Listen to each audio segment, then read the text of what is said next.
केळी म्हटलं की आपल्याला माहिती आहे देशी केळी असते, विलायती केळी म्हणतो किंवा मार्केटमध्ये सगळ्यात जास्त जी पाहिली जाते ते G9 त्याला आपण ग्रँड 9 केळी म्हणतो. तर आत्ताच्या परिस्थितीमध्ये महाराष्ट्रामध्ये जास्त प्रमाणामध्ये केळीची लागवड व्हायला लागलेली आहे. ऊसानंतर केळी हे शाश्वत उत्पादन देणारं पीक आहे आणि कृषी विज्ञान केंद्रामध्ये एआयचा वापर करून एकरी 50 टन उत्पादन घेण्याचं तंत्रज्ञान आपण दाखवलेलं आहे. 50 टन उत्पादन हे नेहमीच्या शेतकऱ्यापेक्षा जवळपास 60 ते 70% जास्त आहे. सरासरी शेतकरी 15 ते 20 टनच उत्पादन काढत असतो. चांगल्यातला चांगला शेतकरी 35 टन.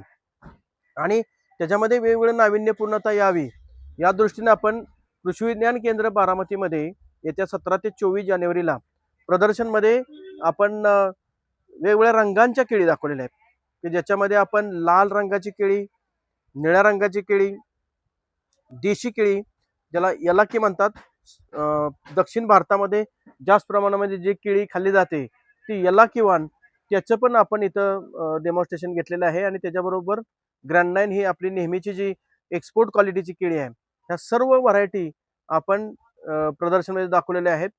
तर याचा फायदा असा होतो की वेगवेगळ्या रंगाच्या ज्या केळी त्या न्यूट्रिशनसाठी जास्त आहेत. लाल रंगाची केळी आणि निळ्या रंगाची केळी जी आहे ही न्यूट्रिशन म्हणून जास्त प्रमाणात घेतली जाते, त्यामुळे पौष्टिकता जास्त मिळते आणि ह्याला भाव पण चांगला मिळतोय.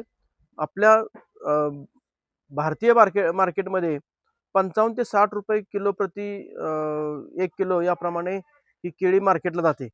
म्हणजे शेतकऱ्यांनी जे विकतंय तेच पिकवलं पाहिजे, ज्याला चांगला भाव मिळतोय तेच पिकवलं पाहिजे. सर्वांनी G9 केळी लावण्यापेक्षा ज्यांना असं वाटतं की आपण जास्त भाव घेऊ शकतो अशा प्रकारची व्हरायटी लावली पाहिजे की ज्याच्यामध्ये निळ्या रंगाची, लाल रंगाची आणि येलाकी केळी ही जर लावली तर त्याचं भले उत्पादन 50% कमी असेल, पण दराच्या बाबतीत तुलना केली तर दोन्हीची बराबरी होऊ शकते. म्हणून आपण या वेगवेगळ्या रंगाच्या केळी ह्या आपण प्रदर्शनामध्ये दाखवलेल्या आहेत.